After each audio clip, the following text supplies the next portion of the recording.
WonderCharts Top 10. This is Marta, and today I am going to be talking about something else that's not K-pop. So I've been really into playing Fire Emblem Fates lately. I have now played Conquest first, which is the one that I got for myself, and then Chloe got Birthright. And so once we finish like our first playthrough, we kind of like we've swapped so we can kind of like get both of these stories. And so today I'm going to be talking about my top 10 favorite Fire Emblem Fates characters because all of them are awesome. It kind of broke my heart to just select 10, but I'm going to do my best. So number 10 is Niles. He is so perverted and inappropriate. It was just wonderful. I love how he's an outcast thief, bad past that ended up somehow as Lord Leo's retainer. And he's like super loyal now. And you know, his past was all tragic and crappy, but he's like really happy about life right now. And he's just like making passes and inappropriate comments to every single one of the ladies. I love how he doesn't even bat an eye if you walk into the bathhouse and he's like, sup? And you're like, yeah! I thought he was fun. I thought he was great. And as such, I hooked him up with Azura because I thought she needed some spicing up in her life. Number 9 is Sanaa. Because she is so hopeless. She has like Alice's dreaminess on steroids. I love her relationship with Hinoka. It's just like, I will protect you, but you get me out of every single trap that I fall into. She doesn't even give a shit about what Adama or Jacob and all those jerks have to like say to her and tease her constantly because she's happy. It's just wonderful. She is a walking disaster. I hooked her up with Ryoma because I wanted her to be the next queen of Hoshido because I wanted to see it burn in flames. Team Nor. Number 8 is Selkie because she's adorable and bubbly and cute. I love the Kitsune because they're fierce and cute. And that is basically Selkie. She is just like a saber-toothed tiger that thinks it's a kitten and wants to play with everyone and is like, meow, meow. But in reality, it's like, murder, murder. I loved her. And she's just so obstinate and playful and charming. She's just super endearing to me. Also, her stats during my Hoshido playthrough made her basically a god. I love that little Kitsune girl.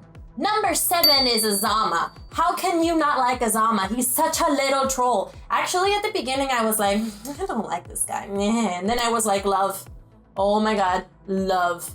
He doesn't give a shit about what he says to anybody because he doesn't care. He's whimsical and like all his shit talking has a very solid base of an actual reason. He has a reason to say all this nonsense and hateful little snipey comments, unless it's just for his own amusement, which is awesome too.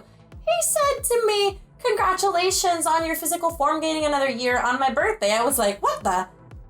That was great. I love it. He's not even respectful towards Hinoka. Hinoka. I can't. I loved his support with almost everybody. Number 6 is Kaden. Because I said already that I like the Kitsune. He is such a happy-go-lucky character. He's snap obsessed. He likes grooming his fur. It's like a kitty, but with a boy face and a boy with the kitty ears. And it was adorable. And his "I'm gorgeous" attitude just made me fall in love with him instantly. I was like, oh, I'm gonna take you as my second husband. I say second because, you know, I'm a Norian. And I was like, when I did the Hoshido playthrough or the Birthright playthrough, that I got Kaden. That's why Selkie was such a boss, because she had like his Kitsune traits and my traits. Moving on. And he's just such a nice person and wants to repay all his debts to everyone and just keeps getting lost and adding things, and he doesn't care.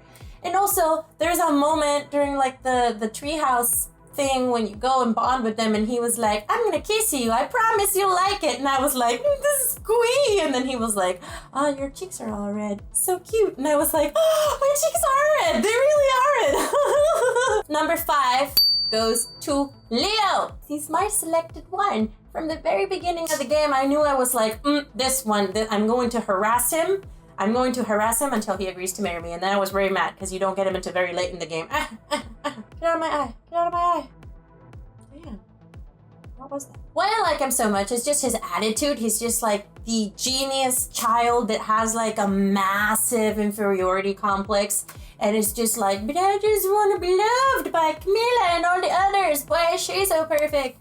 And he's like, and has like the slight tsundere qualities. I don't know. He's like super endearing to me. I just love him. And that's why I chose him as my husband. It had absolutely nothing to do with anything else. Just go away, Taman. Nobody needs this. Yeah, that's why I chose him. Number 4 is Perry, because she's insane. She's a murder-obsessed child. She kind of reminds me of my favorite character of the Soul Calibur series, which is Tira, because, you know, just like the bipolar, like, I'm really happy, yay, murder, blood. She was so funny. I like how almost everyone in the army is like, hey, wild card crazy person, why is she here? Why is she not being watched? Except for Xander, who was like, oh, look at my puppy. For some reason, everything is fine. He's like, nah, she's harmless. She's not harmless. She killed like all of her like servants because she was bored one day. She just murder. It did take me a very long time to make her reliable in my army though, but once I got her out of that glass cannon, yeah, she was great. Number 3 is Jacob, the jackass extraordinaire. He's awesome. He's my butler, likes me, and only likes me. And he's nice to the nobles, but to everybody else, he's rude as shit.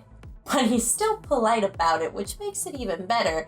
I mean, he even gets into a tug-of-war with Camilla, no matter if she's a noble, because she's getting in the way of his job, which is mollycoddling me. And nobody does that. Even his supports with his child was hilarious because of the same thing. Nobody outshines him, he's my butler, and nobody else gets to talk to me. And I thought that was cute. Like, what more can I ask for? But like a pretty man butler with a British accent who loves me but hates everybody else. It was great. Number 2 goes to Nina. And I think this is the slight shame that I feel because I think it's like slight self-identification with some aspects of Nina. She is obsessed with pretty men and pretty boys, particularly pretty ones that like to, as she puts it, gaze intensely at each other. She's obstinate and obsessed, and she was just great. All of her supports and all her relationships with everyone are hilarious and very strange. And it just was wonderful. She was also, at least during my playthrough, she was boss. Like, her speed and everything was like, yeah, I like this lady. She knows what it's all about. Pretty men and killing things.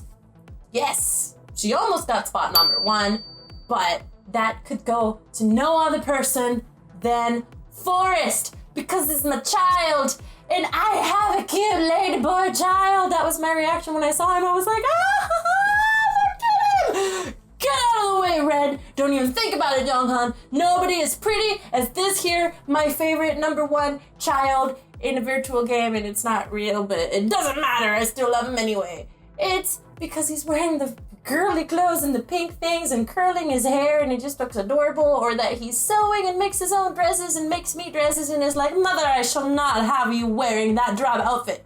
I'm like, okay. And it was phenomenal, and he's trying to instruct everybody in the ways of fashion and in the ways, I don't know, and he does the strawberry shampoo. I really love Forrest. I have never felt so overprotected over any video game character in my life. I was playing against Chloe, and my army was like slightly leveled or more leveled up than hers at that time, so I was like, I'm gonna be nice and go easy on you, and then she went after Forrest because he's my healer, and all hell broke loose because you do not touch my virtual child. I set all the royals on her, and she died. She died real good. Yeah, don't do that ever again, okay? As per usual, all my top 10 lists have to do with my insanity and the way, this skewed way I viewed the world. I'd recommend you be normal. Being this way is difficult. Nobody understands. But in any case, I hope you enjoyed it, and remember to like this video and subscribe for more content. Do let me know all over the comments who your favorite ones were. Let me know if you're Team Nor or if you're Team Hoshido, which, you know, they're alright. They're okay. They got the kitsune on their side, so they can't be all bad. I can't wait until I get Revelations and I have everybody in one, and then I'm just going to start mixing and matching and everything. It's going to be amazing. But anyway, you can also follow me on Twitter, on Instagram, on Tumblr, like me on Facebook, and I will see you around in Wonderland. Or North, because that's where I'm going to be lately. Woo!